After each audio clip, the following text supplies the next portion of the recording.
Hi மக்களே, welcome to my what is in my vanity part 1. நான் பார்த்தீங்கன்னா இதுதான் என்னோட எவ்ரிடே மேக்கப். இந்த ப்ராடக்ட் தான் நான் வந்து 1 இயர் லைக் 1.5 இயர்ஸாக நான் க்யூரேட் பண்ணி யூஸ் பண்ணிகிட்ருக்கேன். ரொம்ப ரொம்ப மினிமல் ப்ராடக்ட்ஸ், ரொம்ப லைக் ஸ்கின் லைக் ஃபினிஷ் இருக்கும் மேக்கப்பு. நீங்கள் உங்களுக்கு பிடிச்சதுன்னா என்னோடய ரொட்டீன் ஃபாலோ பண்ணுங்கள். இதுதாங்க என்னோடய ரொட்டீனில் இருக்கும் 4 ப்ராடக்ட்ஸ் தான் நான் யூஸ் பண்ணிகிட்ருக்கேன்.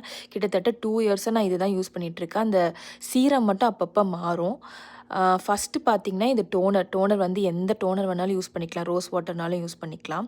அப்போ இது பார்த்தீங்கன்னா ரெட்டினால் சீரம் நீங்கள் 25+னால் நீங்கள் வந்து ரெட்டினால் யூஸ் பண்ண ஆரம்பிச்சிருங்க. ரொம்ப ரொம்ப நல்லது. நம்ம ஆன்டி ஏஜிங் பெனிஃபிட்ஸ் இருக்குது. ஃபைன் லைன்ஸ்க்குலாம் ரொம்ப ஹெல்ப்ஃபுல்லாக இருக்கும். அப்புறம் பார்த்தீங்கன்னா மாய்ஸ்சரைசர் இருக்குல்ல, மாய்ஸ்சரைசர் வந்து நான் ரொம்ப சிம்பிளான மாய்ஸ்சரைசர் தான் யூஸ் பண்ணுறேன். செட்டஃபில் தான் எவ்ரிடே மாய்ஸ்சரைசர்.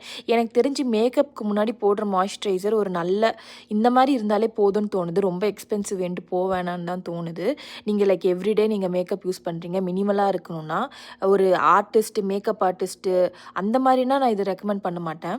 இது பார்த்தீங்கன்னா இதுதான் வந்து சன்ஸ்க்ரீன் ரொம்ப இப்போ ஃபேமஸ் ஆகிட்டுருக்கு, ட்ரெண்டிங் ஆகிட்டுருக்கு. சன்ஸ்க்ரீன் மஸ்ட்டுன்னு நானும் இந்த சன்ஸ்க்ரீன் யூஸ் பண்ணுறேன். இது SPF 50. என்னாச்சுன்னா நான் க்ரீம் பேஸ் சன்ஸ்க்ரீன் யூஸ் பண்ணினேன். அது வந்து எனக்கு ஒயிட் காஸ்ட் வந்துருச்சு. நம்ம டஸ்கி ஸ்கின் பீப்புளெலாம் நம்ம என்ன பண்ணணும்னா வாட்டர் பேஸ்டு சொல்யூஷன் அந்த லோஷன் யூஸ் பண்ணணும். அதுதான் வந்து ஸ்கின் லைக் ஃபினிஷ் இருக்கும். அந்த க்ரீம் பேஸ்ட் வந்து நம்ம அப்படியே ஸ்கின்னை டார்க்காக காமிக்கும். பெஸ்ட் அல்டர்னேட்டிவ்னா இந்த மாதிரி வாட்டர் ஜெல் லோஷன் யூஸ் பண்ணுங்கள். உங்களுக்கு ரொம்ப ரொம்ப நல்லா இருக்கும்.